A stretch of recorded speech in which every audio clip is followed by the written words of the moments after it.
حازم نے بیان کیا ان سے محمد بن سیرین نے اور ان سے ابو ہریرہ رضی اللہ عنہ نے کہ نبی کریم صلی اللہ علیہ وسلم نے فرمایا، گود میں 3 بچوں کے سوا اور کسی نے بات نہیں کی۔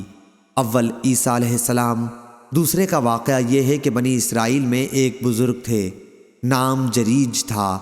وہ نماز پڑھ رہے تھے کہ ان کی ماں نے انہیں پکارا۔ انہوں نے اپنے دل میں کہا کہ میں والدہ کا جواب دوں یا نماز پڑھتا رہوں۔ اس پر ان کی والدہ نے غصہ ہو کر بد دعا کی، اے اللہ، اس وقت تک اسے موت نہ آئے جب تک کہ یہ زانیہ عورتوں کا منہ نہ دیکھ لے۔ جریج اپنے عبادت خانے میں رہا کرتے تھے۔ ایک مرتبہ ان کے سامنے ایک فاحشہ عورت آئی اور ان سے بدکاری چاہی، لیکن انہوں نے اس کی خواہش پوری کرنے سے انکار کیا۔ پھر ایک چرواہے کے پاس آئی اور اسے اپنے اوپر قابو دے دیا۔ اس سے ایک بچہ پیدا ہوا۔ اس نے ان پر یہ تہمت دھری کہ یہ جریج کا بچہ ہے۔ ان کی قوم کے لوگ آئے اور ان کا عبادت خانہ توڑ دیا، انہیں نیچے اتار کر لائے اور انہیں گالیاں دیں۔ پھر انہوں نے وضو کر کے نماز پڑھی۔ اس کے بعد بچے کے پاس آئے اور اس سے پوچھا کہ تیرا باپ کون ہے؟ بچہ اللہ تعالیٰ کے حکم سے بول پڑا کہ چرواہا ہے۔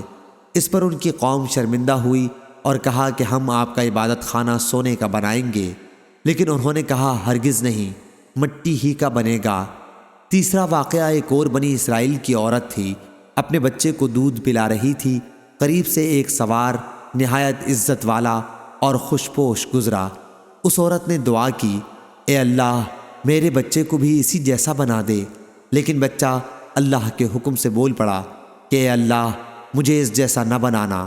پھر اس کے سینے سے لگ کر دودھ پینے لگا۔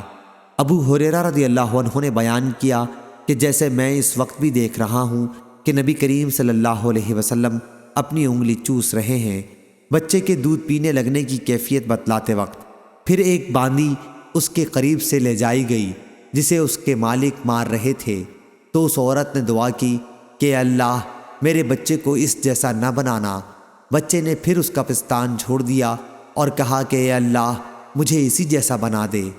اس عورت نے پوچھا ایسا تو کیوں کہہ رہا ہے؟